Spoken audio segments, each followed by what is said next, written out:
Going to touch on some breaking news as I bring you some footage here from overnight concerning two police officers who were shot and killed in a northern Utah city. A man taken into custody, and we're hearing now that another police officer was wounded. Just a couple of minutes ago, we saw that an update was being had, a briefing from investigators down there on the scene. It is still going on at this moment, but we do want to play it for you from the beginning. Let's take a look. So, good morning. My name is Chad Reyes. I'm the Chief of Police with Brigham City Police Department, and I'm here on behalf of Chief Dustin Cordova and Sheriff Kevin Potter. They've asked me to give the media an update because they need to spend some time with their departments, as I'm sure you can understand. On August 17th at 21:02 hours, so 9:02 p.m., the Box Elder Communications Center received multiple 911 hang-ups from an address near 700 North, 200 East in Tremonton, Utah. An officer from the Tremonton Garland Police Department responded and began speaking with an occupant of the home who was reporting an apparent domestic disturbance, at which time a male emerged from the residence with a firearm. The male opened fire on the officer, striking and killing the officer. A second officer with Tremonton Garland Police Department responded to assist the first and was immediately fired upon by the same male suspect. The second officer was also struck and killed by the suspect's gunfire. A third officer deputy from the Box Elder County Sheriff's Office had also been dispatched to assist, and as they arrived in the area, the suspect fired several rounds into the deputy's vehicle, striking the deputy and the deputy's police service dog. After being hit by gunfire, the deputy and police service dog remained in their vehicle and were subsequently evacuated to an area hospital and specialty veterinary clinic where they received medical treatment. Both are recovering and in fair condition now. After firing upon these officers and police service dog, the suspect was convinced to put down his weapon by bystanders, and he was immediately taken into custody by additional responding officers. Due to the level of violence and lack of information precipitating this incident, SWAT teams responded to clear the home and verify no continued threat remained. The suspect was booked into the Box Elder County Jail on charges of aggravated murder. Weber County Attorney's Office is coordinating the ongoing homicide investigation. Tragedies like these rock the entire community, state, and even nation.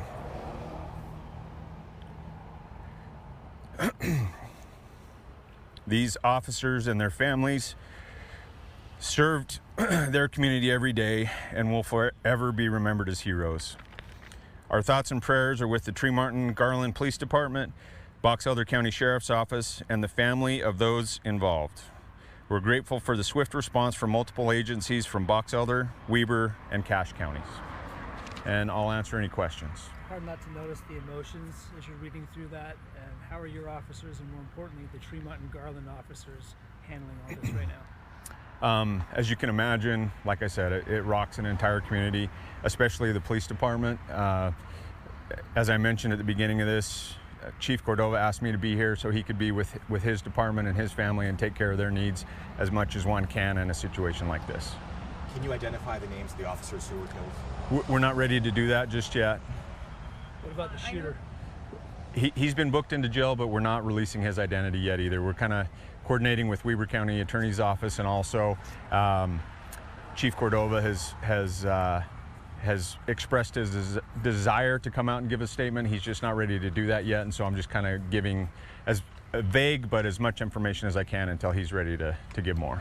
And I know they were responding to an apparent domestic disturbance, but are you able to provide any more details on what exactly led up to the shooting? Just that we received multiple 911 calls to that address, and when we responded, we were talking to one occupant who was giving us information that led us to believe that there was a precipitating domestic, but nothing more than that. What do we know about the bystanders? Were they neighbors? We believe so, yes. We're still in the process of interviewing those people. Does the suspect have a violent background? I am unaware of what his background is. Is he an adult male? An adult male, yes. Chief, can you kind of talk about how this affects, obviously this would affect any police department incredibly, but this is also a very small community and a small department. You said 21 officers in this department? Right. Yeah, as I mentioned in the press release, having 2 officers killed in the line of duty, and another and their dog injured is an event that really rocks an entire nation. You know, luckily in this area and really in this state, we have police departments have the support of the public for the most part, and it's just a tragedy. It affects the entire state, but most importantly, you know, the Tremonton Garland Police Department. That's why we're here trying to do what we can to assist them. Did they die on scene? Yes. Is there any more you can say about how the deputy and the deputy's police service dog are doing at this time? Yes, they're both in fair condition, and the deputy's actually been released from the hospital, and the police service dog will remain at the veterinary clinic just as a precaution for the night. But expected to survive? Yes. Do we know if the shooter lived at the home as well? Yes, he did. We believe so.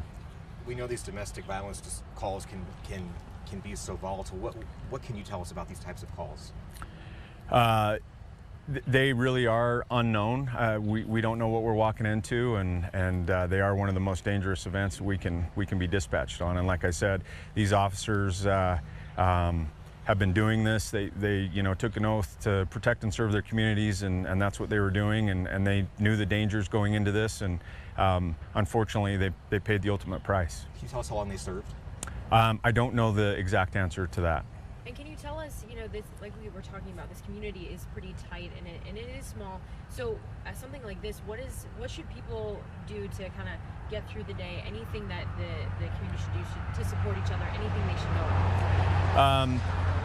I think some of you were here when some of the council members and the mayor were bringing around, you know, breakfast for the officers and just trying to be supportive. I think that kind of outpouring of support from the community is welcome too, but we do ask that community stay away from the area until we're done with the investigation and processing the scene thoroughly. Do we know his relationship with the other person who answered the door? I don't know that we're ready to release that information yet, but we do. We have an idea of what the relationship was. And do we know if the person who answered the door was a man or a woman? I don't know that we're ready to release that information yet either. They lived in the same home. So. Are you able to say what type of firearm was used? I can't yet. No. Can you tell us more about the witnesses who were in the area and convinced the suspect to put his weapon down? We believe they were neighbors, and as I mentioned, we're still trying to locate and identify and interview all of the bystanders and witnesses that were in the area. We're not confident that we've contacted all of them yet, so I don't know that I can comment much more, but we do believe that they were neighbors. It seems like that was a very volatile situation for them as well, and potentially life-threatening. Right, correct, yeah. What does it say to you that people who were just standing by as bystanders were able to convince the shooter to put down his gun?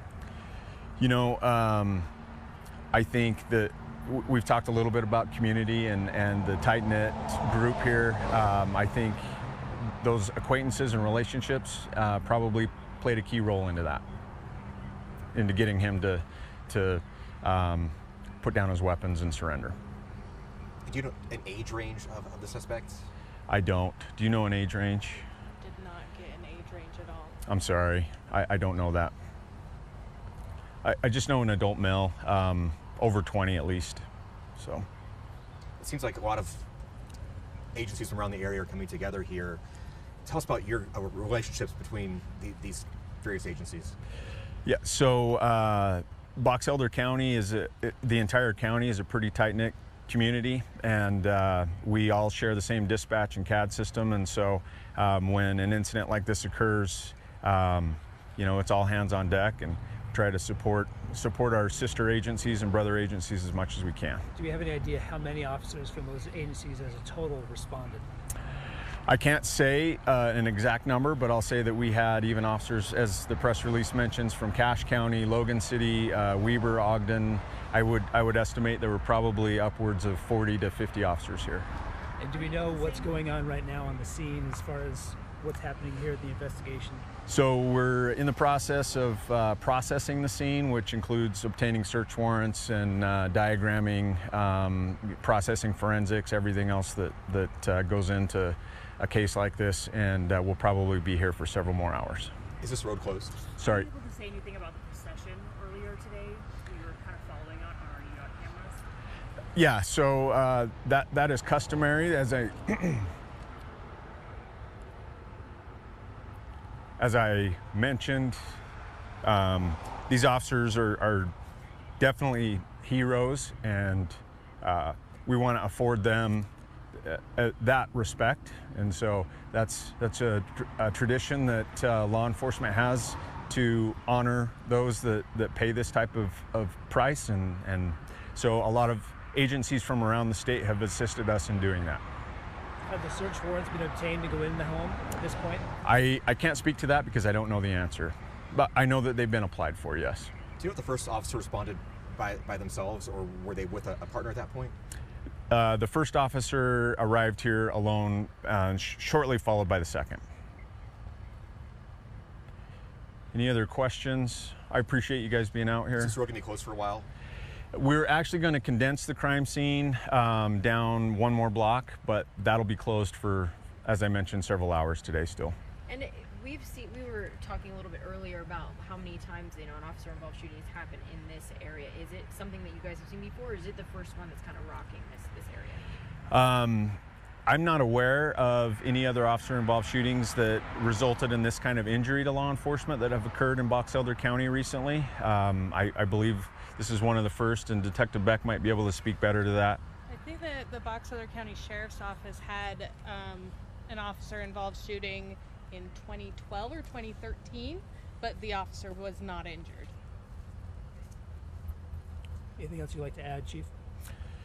No, I appreciate the community support that Tremonton Garland has received and that law enforcement receives, and I thank you guys for being out here too. Thank you, Chief. Thank you. Thank you, Chief. Take these off.